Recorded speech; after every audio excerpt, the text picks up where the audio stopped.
జగన్మోహన్ రెడ్డి గారికి ప్రాణహాని. రాష్ట్రంలో 2 గ్యాంగులు దిగాయి. ఇది రాష్ట్ర ఇంటెలిజెన్స్కి సంబంధించిన సమాచారం కాదు. కేంద్రం జగన్మోహన్ రెడ్డి గారిని అప్రమత్తం చేయడానికి ప్రయత్నాలు చేస్తుంది. ఎందుకంటే ఈ మధ్య he has been frequently touring. ఎవరో ఒక రైతుల పరామర్శనో లేకపోతే జైల్లో ఉన్న వైసీపీ కార్యకర్తలు నాయకుల పరామర్శ కోసమని వెళ్తున్నారు. ఎక్కువ క్రౌడ్లో ఉంటున్నారు. అండ్ ఇవి ఖచ్చితంగా ఏంటంటే ఇబ్బందికర సంకేతాలు. ఇవి కొంచెం మీరు మీ చుట్టూ ఉన్న వారిని నియంత్రించుకోవాల్సిన పరిస్థితి ఉంది అని చెప్పేసి ఆయనకి కేంద్ర నిఘా సంస్థల నుంచి సమాచారం అందినట్టు తెలుస్తుంది. ఒకటి మరి ఆయన దానికి తగ్గట్టు ఏమైనా ప్లాన్ చేసుకుంటారు. ఎందుకంటే లాస్ట్ వీక్ నెల్లూరు వెళ్లే ముందర ఆయనకు ఢిల్లీ నుంచి ఒక వెరీ ఇంపార్టెంట్ పర్సన్ కాల్ చేసి మీరు వాయిదా వేసుకోండి అన్నారు. సరే, అప్పటికి రాష్ట్ర ప్రభుత్వంతో వైసీపీగా రిఫ్ట్ నడవటం, ఆ హెలిప్యాడ్కి సంబంధించి అనుమతులు లభించకపోవటం, ఈ కారణాల రీత్యా ఆ నెపం పెట్టి ఆయన వాయిదా వేసుకున్నారు. వాస్తవంగా అప్పటికే సంకేతం అందింది ఏంటంటే 2 గ్యాంగులు అయితే రాష్ట్రంలో దిగినాయి. ఈయనే కాదు, సౌత్ ఇండియాలో మొత్తం 4 రాజకీయ ప్రముఖులకి, ప్రత్యేకించి డిఎంకే అధినేత తమిళనాడు ముఖ్యమంత్రి స్టాలిన్కి కూడా ఈ థ్రెట్ ఉంది. సో అప్రమత్తంగా ఉండాలి. ఒక మాజీ ముఖ్యమంత్రిగా జగన్మోహన్ రెడ్డి గారు, ముఖ్యమంత్రిగా స్టాలిన్ గారు, ఇద్దరు కూడా అప్రమత్తంగా ఉండాల్సిన అవసరాన్ని కేంద్ర నిఘా సంస్థలు చెబుతున్నాయి. రాష్ట్రంలో 2 గ్యాంగులు దిగినాయి. ఎక్కడి నుంచి దిగినాయి అనే దానికి సంబంధించి రూట్స్ దొరకట్లేదు. కానీ ప్రాథమికంగా ఉన్న సమాచారం అయితే హర్యానా నుంచి ఒక గ్యాంగు, కర్ణాటక నుంచి ఒక గ్యాంగు బయలుదేరాయి. ఆల్రెడీ వాళ్ళు ఆంధ్రప్రదేశ్లో ఎంటర్ అయ్యారు అని చెప్పేసి ఒక సమాచారం. సో అప్రమత్తం కావాల్సిన పరిస్థితి. ప్రత్యేకించి తాడేపల్లిలో జగన్మోహన్ రెడ్డి గారి నివాసం చుట్టూతా కూడా సర్విలెన్స్ సిస్టమ్స్ ఈ మధ్యకాలంలో సరిగా లేదు. ఆ రోడ్డు మొత్తం సీసీటీవీలు పనిచేయకపోవటాన్ని కూడా కేంద్ర నిఘా సంస్థలు గుర్తించాయి. అయితే రాష్ట్ర ప్రభుత్వం ఏంటంటే కొంత ముందరే అప్రమత్తమయ్యి జగన్మోహన్ రెడ్డి గారి ఇంట్లోకి ఎవరు వెళ్తున్నారు, ఎవరు వస్తున్నారు బయటకు అనేది చెక్ చేసుకోవడం కోసం రాష్ట్ర ప్రభుత్వం తన అవసరం కోసం పెట్టించిన సీసీటీవీ కెమెరాలు తప్పించి మిగిలిన సర్విలెన్స్ కెమెరాలు ఏమీ అక్కడ పనిచేయట్లేదు. ప్లస్ జగన్మోహన్ రెడ్డి గారి నివాసానికి ఆనుకొని ఉన్న కట్ట కూడా ప్రమాదకరమైందే. ఇంతకుముందు దాదాపు ఒక 20-30 ఏళ్ల క్రితం కొన్ని నటోరియస్ గ్యాంగ్స్ అక్కడ ఉండేవి. తర్వాత సెటిల్మెంట్ కాలనీస్ అయిపోవటం అండ్ రిఫార్మ్స్ కారణంగా అక్కడి నుంచి వాళ్ళు వెళ్ళిపోవటం, కొద్దిగా నార్మల్సీ రిస్టోర్ అవటం. ఎందుకంటే ఇది ఇప్పటి మాట కాదు. 25-30 ఏళ్ళ నాడు గుంటూరు విజయవాడ మధ్య ప్రత్యేకించి ఆ ప్రాంతాన్ని టచ్ చేస్తూ జగన్మోహన్ రెడ్డి గారి తాడేపల్లి నివాసాన్ని టచ్ చేస్తూ డోలాస్ నగర్ అనే ఒక ఏరియా ఉండేది. ఆ Doulos Nagar is known for notorious criminals అప్పట్లో. సో ఇప్పుడు అటువంటి పరిస్థితి లేదు. సాయంత్రం 6 దాటితే ఆర్టీసీ బస్సులు కూడా తిరిగే పరిస్థితి 25-30 ఏళ్ళ కింద ఉండేది కాదని మామూలుగా ఆ లోకల్స్ చెప్తూ వస్తుంటారు. బట్ వేరాస్ ఈ రోజున్న పరిస్థితి వేరు. ఎందుకంటే మనం చూసుకుంటే ఆయన వరుసగా ఆయన అడ్రస్ చేసిన సభలు కావచ్చు, ఆయన వెళ్ళిన ప్రాంతాలు కావచ్చు, మొత్తం క్రౌడ్ తోటే ఉన్నారు. గుంటూరు జిల్లా నల్లపాడు మిర్చియాడు అది, అలాగే మరి అక్కడ తొక్కిసలాట లాంటి సంఘటన జరిగింది. అక్కడ వాళ్ళ మీద కేసులు నమోదైనాయి. అదే ప్రాంతంలో మిర్చి బస్తాల దొంగతనం ఆ రోజు. అంటే యాంటీ సోషల్ ఎలిమెంట్స్ ఎలా జొరబడ్డాయి అనేది, ఆ ముసుగులో వీళ్ళు కూడా, ఈ గ్యాంగ్స్ కూడా రావచ్చనే ఒక అనుమానం అయితే కేంద్ర నిఘా సంస్థలకు ఉంది. అండ్ రెండోది అనంతపురం జిల్లా రాప్తాడు, హెలికాప్టర్ని మీద పడి పిడిగుద్దులు గుద్ది మరీ అద్దాలు ధ్వంసం చేశారనేది అక్కడ ఎవిడెన్స్ స్పష్టంగా కనిపిస్తోంది.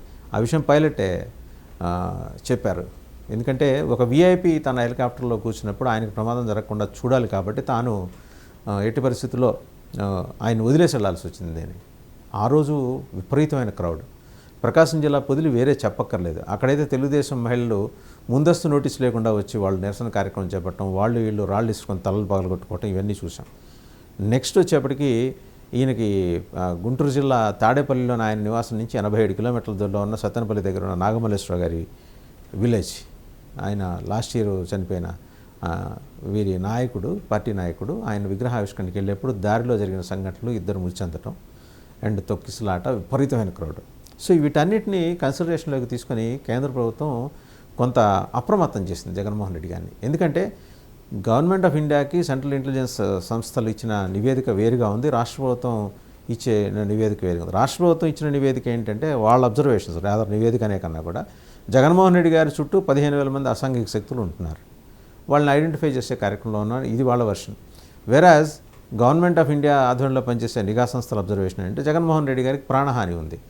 ఆయనకి ఈ మొత్తం కార్డన్ చేస్తూ, రోప్ పార్టీలు లేవు ఎక్కడ కూడా, ఆయనకి కార్డన్ చేస్తూ ఉండాల్సిన రోప్ పార్టీలు లేవు.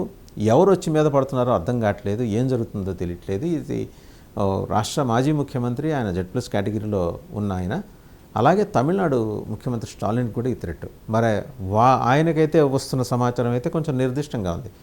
అసలు లేదు, మనుగడలో లేదనుకుంటున్న ఎల్టీటీఈ నుంచి ఇవాళ మరి స్టాలిన్ గారికి థ్రెట్ ఉన్నట్టు సమాచారం.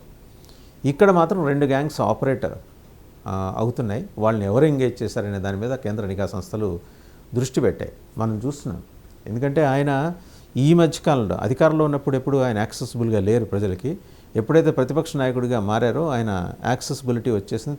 ఏడాది తర్వాత ఆయన కార్యాచరణ మొదలైంది. దట్టు ఈ నెల 3వ వారం నుంచి అంటే రేపు ఎలాగో వైఎస్ రాజశేఖర రెడ్డి గారి జయంతి సందర్భంగా ఇడుపులపై వెళ్ళి నివాళులు అర్పించిన తర్వాత నుంచి ఆయన కార్యాచరణను ఉధృతం చేయబోతున్నారు.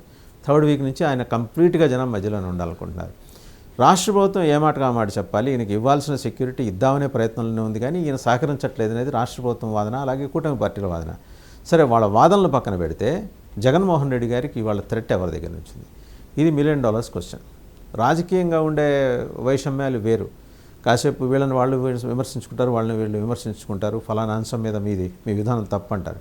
బట్ వేరే ఇది పర్సనల్ లెవెల్లో ఎవరో పెంచుకున్న గ్రౌస్ ఇవాళ ఆయన్ని ఇబ్బంది పెట్టే పరిస్థితుల్లోకి లాక్కెళ్తుందనేది కేంద్ర నిఘా సంస్థల దగ్గర ఉన్న సమాచారం. అండ్ అలాగే స్టాలిన్ గారు కూడా మోరల్లెస్ ఇటువంటి ఇదే.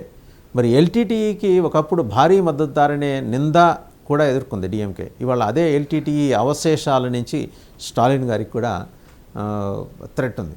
ఒకే ఏకకాలంలో 2 వీఐపీలకి ఆల్మోస్ట్ సెలబ్రిటీ స్టేటస్ ఇద్దరిది కూడా. తమిళనాడు ముఖ్యమంత్రి స్టాలిన్ గారిది కానీ, అలాగే ఆంధ్రప్రదేశ్ మాజీ ముఖ్యమంత్రి తెలుగుదేశం పార్టీ పరిభాషలో ప్రస్తుత పులివెందుల ఎమ్మెల్యే జగన్మోహన్ రెడ్డి గారికి కానీ ఒకటే రకమైన స్టేచర్ 2 ఉన్నాయి.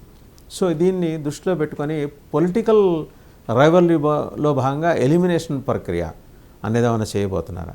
ఎందుకంటే మల్టిపుల్ యాంగిల్స్ ఇవాళ ఐబీ సెర్చ్ చేస్తుంది.